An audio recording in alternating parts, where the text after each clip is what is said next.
사랑하는 성도님들, 지난 한 주간 동안도 잘 지내셨는지요? 예. 네. 우리 지난주 성경 통독팀에서는 욥기를 마쳤죠. 욥기를 읽는 기간 동안에 참 우리가 은혜를 많이 받았습니다. 욥이 병들어서 어려운 상황에 처하게 되자 그의 친구들 욥을 찾아왔죠. 자기 자신들의 생각과 잣대를 들이대면서 처음에 욥을 위로하고 나중에는 욥을 정죄하기에 이르렀습니다. 그런 상황 속에서도 욥은 인생의 최고의 높은 곳에 있다가 최저 바닥에 떨어졌음에도 불구하고 그는 23장 10절에 이렇게 고백합니다. 내가 가는 길을 그가 아시나니 그가 나를 단련하신 후에 내가 순금같이 되어 나으리다 라는 고백을 하고 있었습니다.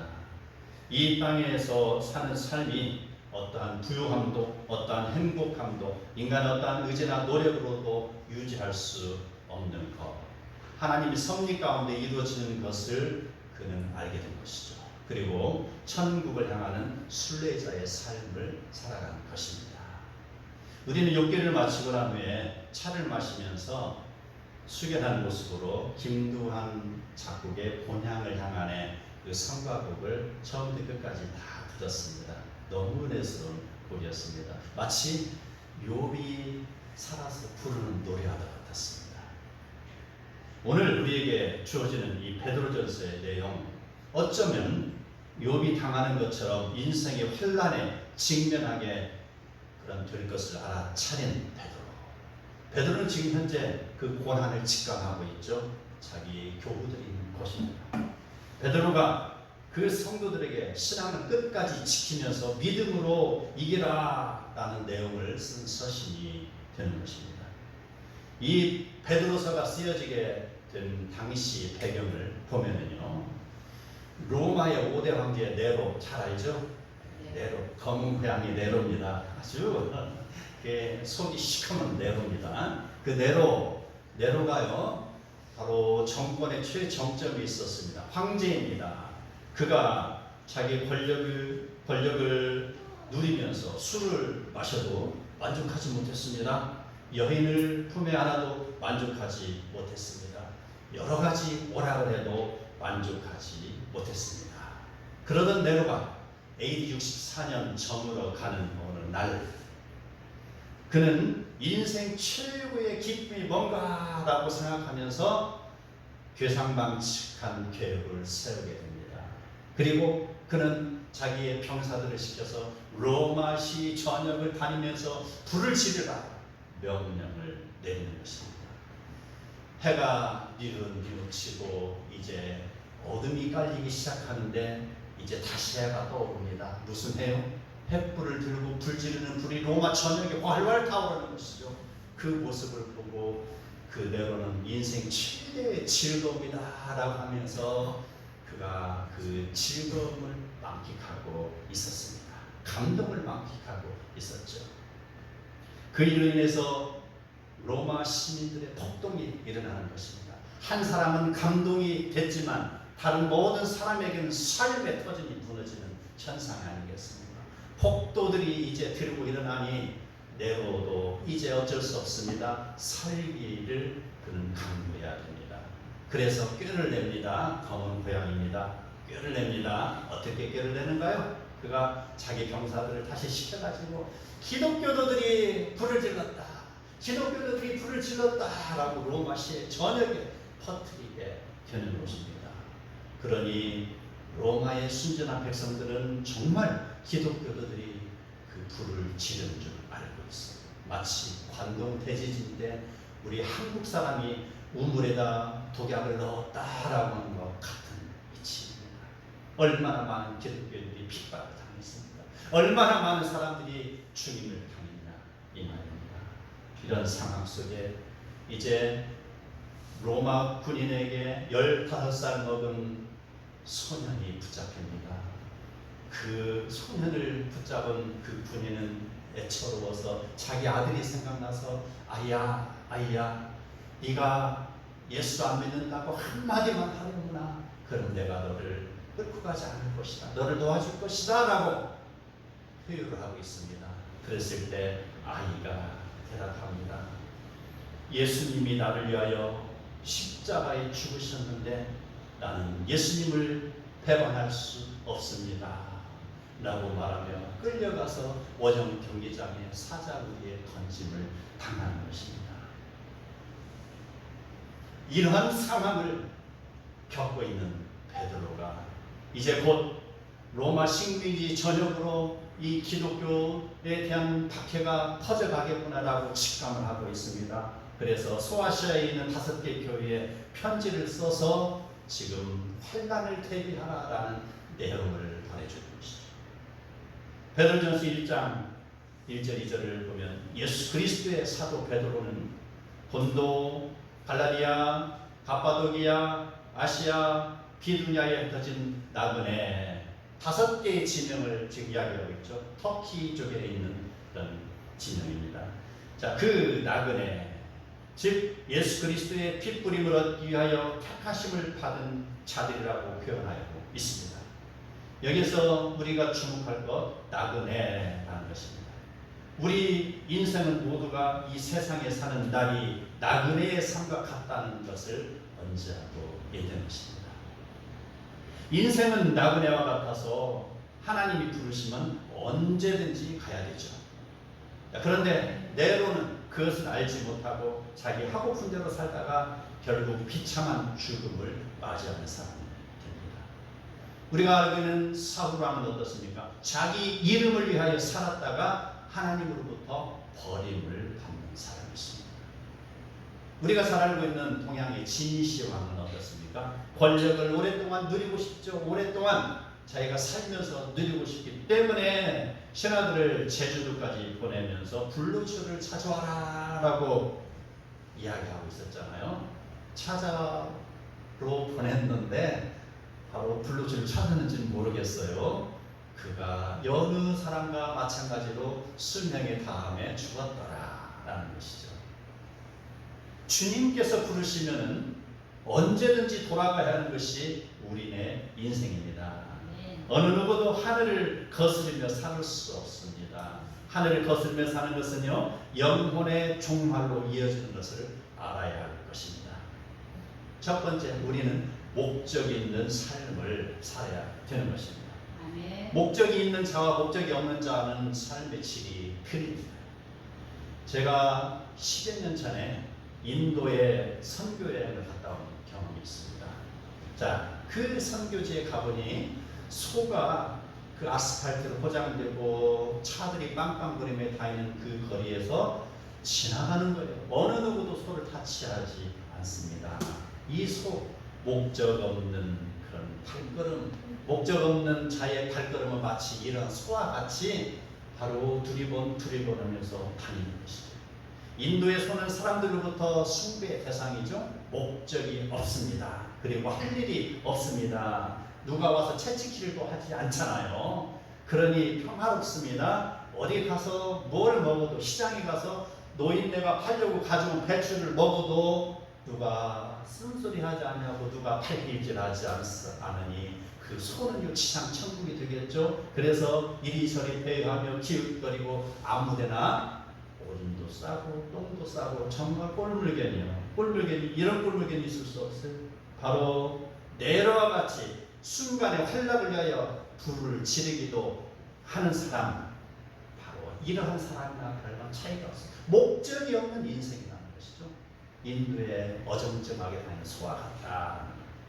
자, 그런데 목적이 있는 사람은 어떻습니까? 느시렁 소와 같이 살 수가 없습니다. 하루의 삶이 걷는 듯 뛰는 듯 24시간이 부족하죠. 공부한 학생들 어떻습니까? 바로 머리를 쥐어짜면서 공부하잖아요. 시간이 아깝잖아요. 목적이 있어요. 공부하는 목적이 있어요. 목적이 있는 사람은요, 그가 바로 앞에 가는 길에 뭐가 있어요. 그러면 장애물이 있으면은요 어떻습니까? 장애물을 헐쩍 뛰어면서 달려가잖아요. 목적이 있잖아요. 지금 내가 빨리 어느 코스까지 가야 된다는 목적이 있잖아요. 낭비할 시간이 없는 것입니다. 바로 그 내가 가는 길에 어떤 그런 장애물이 있습니다. 그 장애물이 있어서 나를 헤아려고 합니다. 하려고 하면 그곳에서 내가 시시비비를 가리면서 머무를 수 없는 거예요. 목적이 있잖아요. 내가 지금 오늘 내 가야 될 목적이 있잖아요. 그곳에 머물러서 그 사람들과 싸울 수도 없는 거잖아요. 싸우다가 보면 하루 이틀 지나버리잖아요. 법원에 가서 송사한다고 보자고요. 나는 목적을 잃어버리는 거잖아요. 그곳에 시비를 가릴지라도 말입니다. 목적이 있는 사람은 바로 그걸 뒤로 하고 뛰어넘어서 목적을 향해서 달려나가는 것. 바로 이러한 목적이 있는 사람은요, 뒤를 돌아보지 않고 나에게 다가오는 일들이 어떠한 고난이나 환난이 있을지라도 그것을 능히 뛰어넘거나 빨리 이기고 다시 목적지로 가는 것입니다. 베드로가 소아시아 교회들에게 주는 내용이 바로 너희가 고난을 당하나 라는 것입니다. 너희가 가는 길에 지금 장애물이 있으나 라는 것과 같은 것이죠. 그러나 천국의 소망을 가지고 열심히 달리라. 목적 있는 삶을 살아라. 지금 권고하고 있습니다. 무슨 소망이요? 천국에 대한 소망을 가지라는 것입니다. 이게 바로 목적 있는 사람인 것이죠. 인생의 목적이 없는 자를 시편 기자는 이렇게 이야기합니다. 시편 10편에 나옵니다. 그곳에는 나그네 의식을 상실한 악인이다라고 표현하고 있어요. 악인은 그의 마음의 욕심을 자랑하며 탐욕을 부리는 자는 여호와를 배반하며 멸시하는 자라고 쓰여 있습니다. 악인은 스스로를 언제나 견고하게 생각하며 주인의 심판이 미치지 못한다고 생각하고 있습니다. 악인은 입에는 저주와 거짓과 포악이 충만하여 그의 혀 밑에는 잔해와 죄악이 있다고 했습니다. 악인은 은밀한 곳에 엎드려 가련한 자를 잡으려고 기다린다고 하고 있으니 그들은 마치 하늘나라에 소망을 두지 못하고 할 일 없이 인생을 배가는 바로 인도의 소나 별반 차이 없다는 것이죠. 네로나 별반 차이 없다는 것입니다. 소망이 없는 것이죠. 예. 제가 언젠가 들은 인터넷에서 읽은 내용이 있습니다. 헨리 모리슨 부부에 대한 내용입니다. 미국에 사는 그 부부는 선교사로 파송되어서 아프리카에서 40여 년 동안을 선교 활동을 하고 이제 선교를 다 마치고 고향으로 돌아갑니다. 배를 타고 뉴욕 항구를 향하여서 가고 있었습니다. 그런데 그 배에는요, 아프리카까지 원정 나와서 사냥을 하고 돌아가는 루스벨트 대통령이 함께 타고 있었습니다. 사냥을 해서 많은 상하도 있고 모두 진귀한 물건들이 많이 쌓여 있었습니다. 자, 배가 오랜 시간 그 바다를 항해하면서 드디어 뉴욕 항구에 도착했습니다. 뉴욕 항구에 도착하니 바로 많은 인파가 몰려있고 거기에 빨간 카페트가 쫙 펼쳐지고 군악대가 와서 연주를 하며 루스벨트 대통령을 환호하는 장면이 펼쳐지고 있었습니다. 루스벨트 대통령이 보부도 당당하게 그 카펫을 걸으면서 사라졌습니다. 그리고 그 카펫이 접어졌습니다. 많은 인파도 하나씩 하나씩 다 사라졌습니다. 배에 타고 있던 사람도 한 사람씩 다 내리고 이제 마지막으로 헨리 모리슨 부부가 배에서 내립니다. 40년 동안 선교 활동하고 돌아가는 길에 엄청난 기대를 하고 있었습니다. 내가 평생을 나의 인생을 바쳐서 선교를 했는데 많은 사람이 환호해 줄 것이다 라고 기대를 했는데 그가 바로 부두에 발을 텄는데 어느 누구도 자기를 반겨주는 사람이 없었습니다. 그랬을 때 그 부인을 향하여서 이야기합니다. 이것이 우리가 목숨을 바쳐서 40년 동안 선교를 한 결과란 말인가? 라고 말하면서 푸념을 하며 눈시울을 적시고 있을 때 그는 하늘에서 들려오는 음성이 있었습니다. 음성을 듣게 됩니다. 아들아, 너는 아직 집에 도착하지 않았다. 라는 것입니다. 아들아, 너의 집은 여기가 아니다라는 것입니다. 네가 천국에 도착하는 그날에 천군 천사가 너를 맞이할 것이다. 금으로 된 카펫을 네가 밟고 보고도 당당하게 천국길에 입성할 것이다 라는 그 하늘의 음성을 듣고 그가 다시 마음이 회복됐다. 아멘 하고, 전에는 눈물이 글썽였을 때 서러움의 눈물이었는데 이제는 무슨 눈물이에요?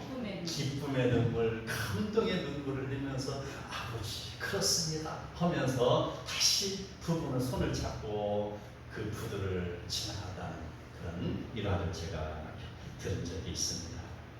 그렇습니다. 우리의 인생은 이 땅이 천국가 아닌 것입니다.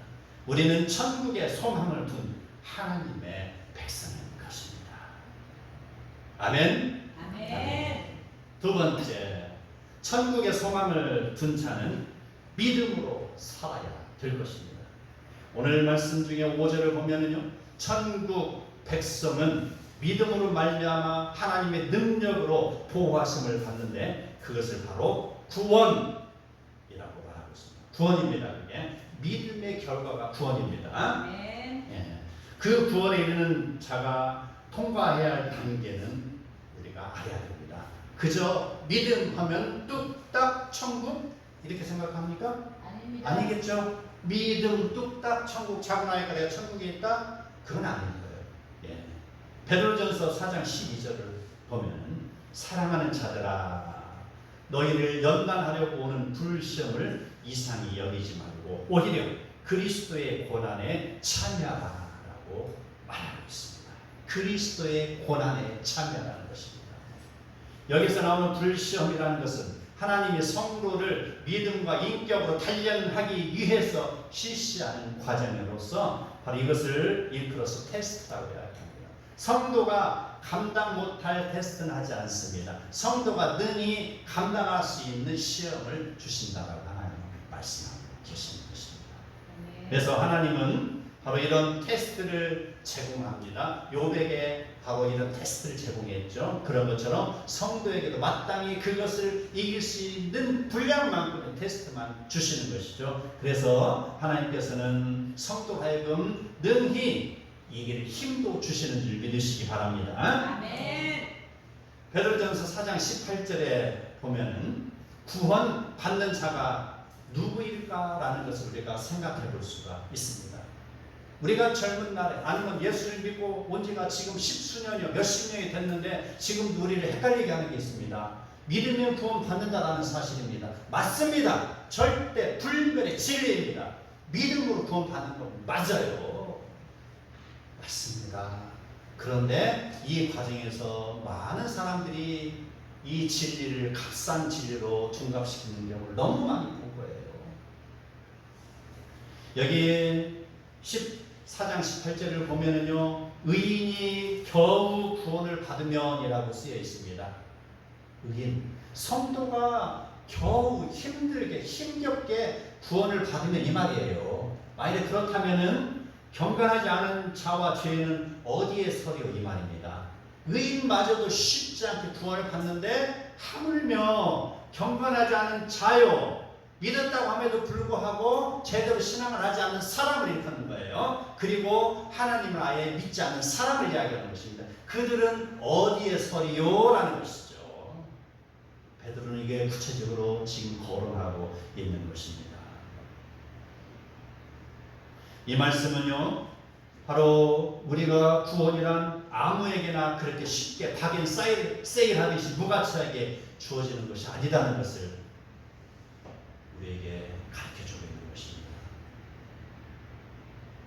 무가치한 거 아닙니다. 그 구원 생각해 보세요. 그 믿음 생각해 보세요. 그 복음 생각해 보세요. 쉽게 무가치하게 나온 것입니까? 예수 그리스도의 삶을 희생으로 바친 거 아닙니까? 십자가에서 죽기까지 우리를 사랑하신 거 아닙니까? 그의 대가로 구원받는 것인데 그저 내가 믿습니다. 뚝딱 구원? 천만의 말씀, 천만의 말씀. 베드로 사도가 왜 그걸 몰랐겠습니까? 불시험을 당하라는 것, 불시험을 이기라는 것입니다. 불시험. 계시록 7장을 보면은요, 여기에 대해서 우리가 구체적으로 증거를 찾을 수가 있습니다. 자, 구약 구약에서는 바로 12지파가 있죠. 12지파, 신약에서는 12제자가 있는 것이죠. 자, 12지파, 택함받는 백성이기 때문에 그 12지파 모두는 구원받는 백성이라고 지금 인지하고 있잖아요. 성경의 계시록을 보면은 12지파 이름이 나오잖아요. 그렇죠? 그런데 계시록 7장에 보면은요, 단지파 이름이 빠졌어요. 왜 그렇습니까? 왜 빠졌을까요? 바로 믿음이 없기 때문에 그렇죠. 그가 단지파가요, 가장 우상을 섬기는데 앞장선 지파입니다. 앞장. 하나님을 멀리해도 너무나 멀리하고 멀리 떨어져 나간 지파라는 거예요. 그렇다면 이 말씀을 통해서 그죠, 내가 유대인이기 때문에 이스라엘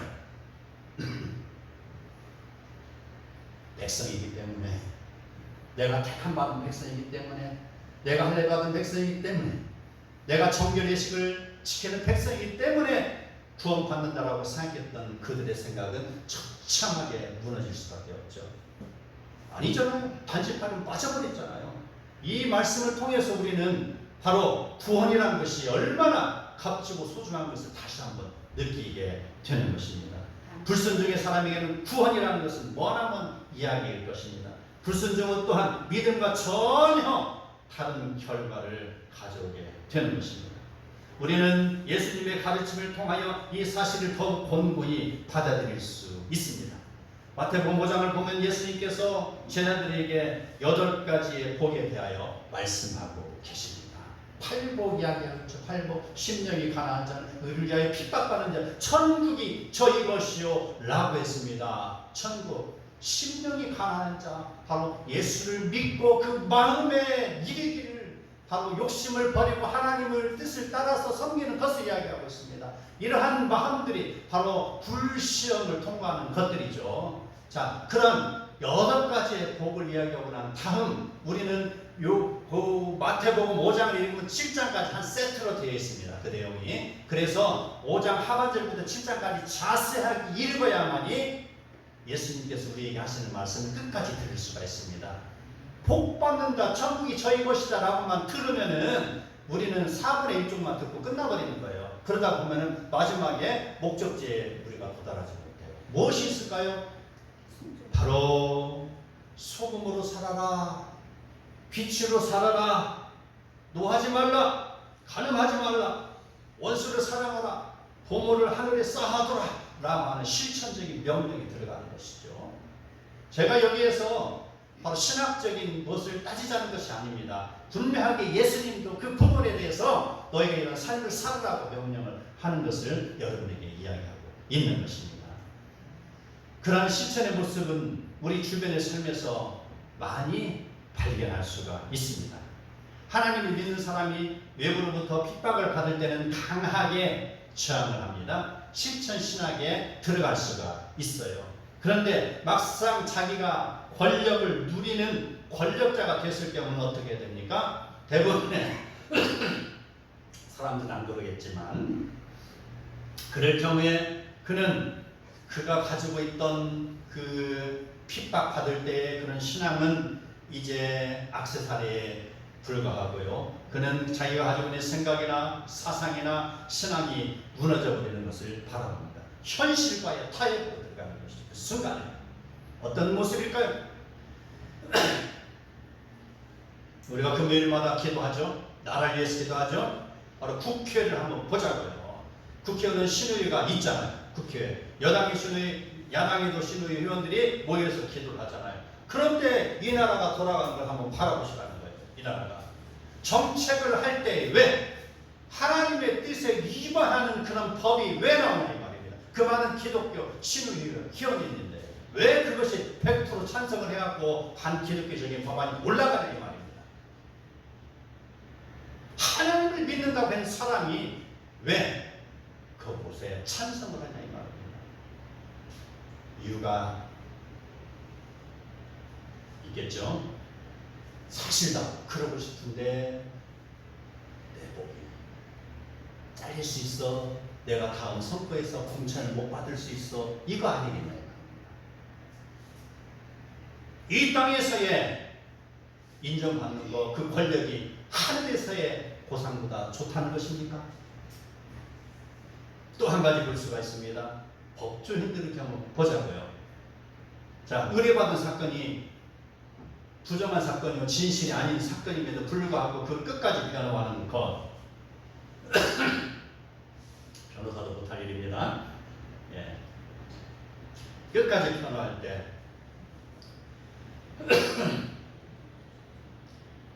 정의롭지 못한 줄 알면서도 수입 때문에 그것 때문에 끝까지 변호하고 끝까지 이기려고 하는 것.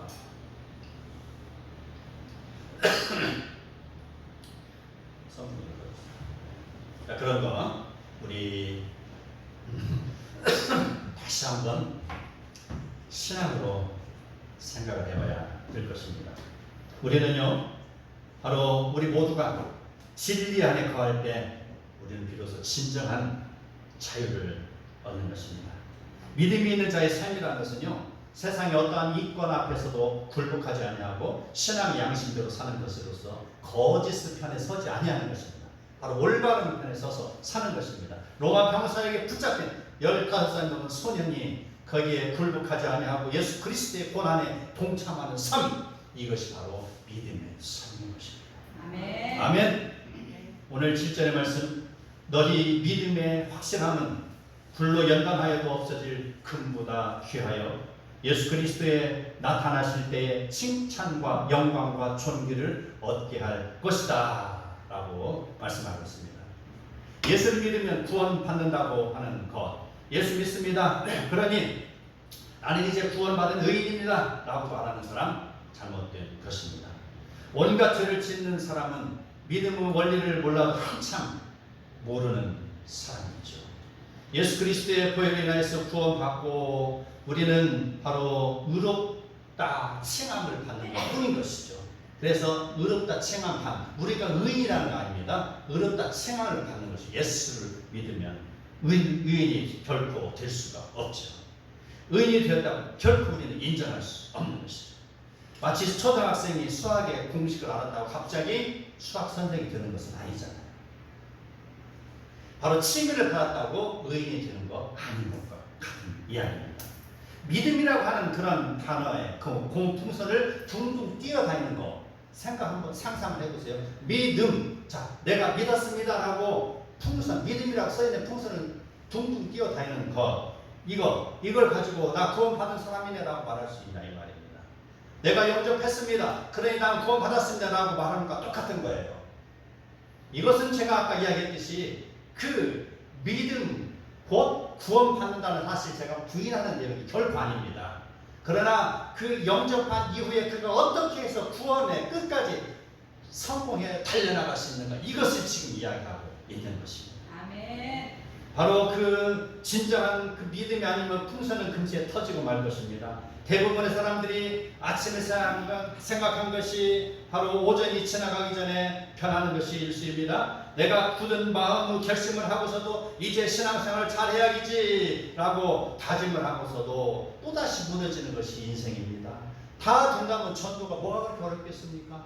무너지고 또 무너지니까 그 사람 다시 끌어다가 전도해서 하나님의 백성을 삼으려고 노력하는 거 아니겠냐 이 말입니다.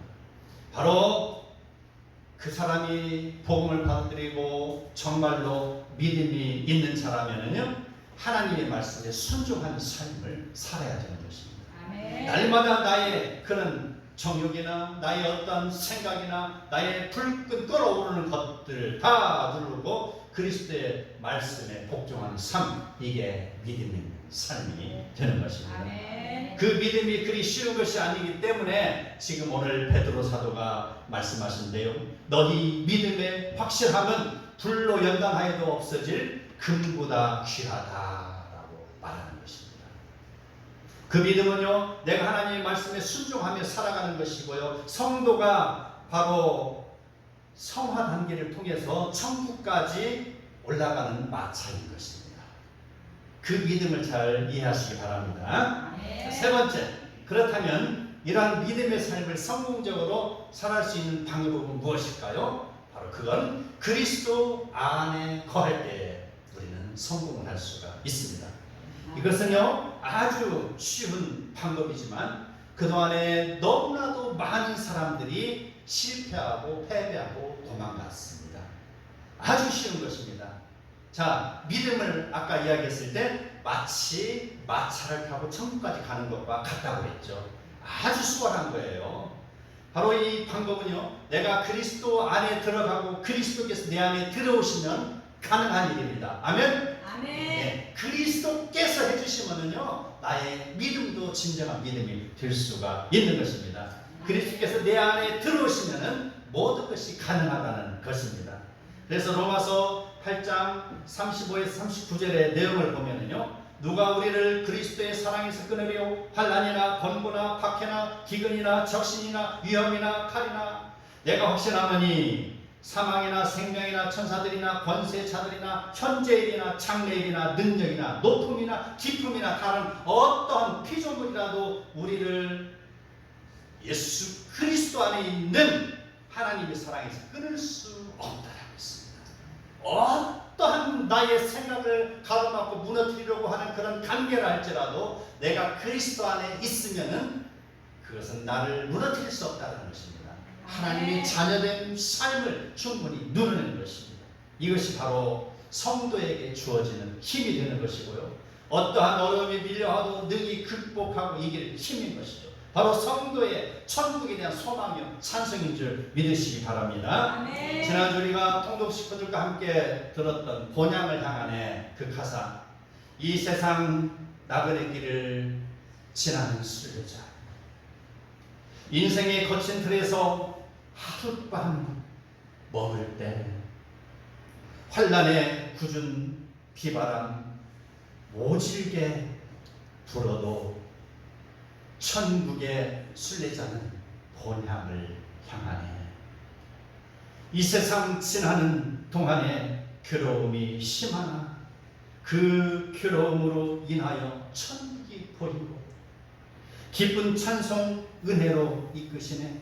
생명강 맑은 물가에 백합화 피고 흰옷 입은 천사 찬송가를 부를 때 영광스러운 면류관을 받아 쓰겠네.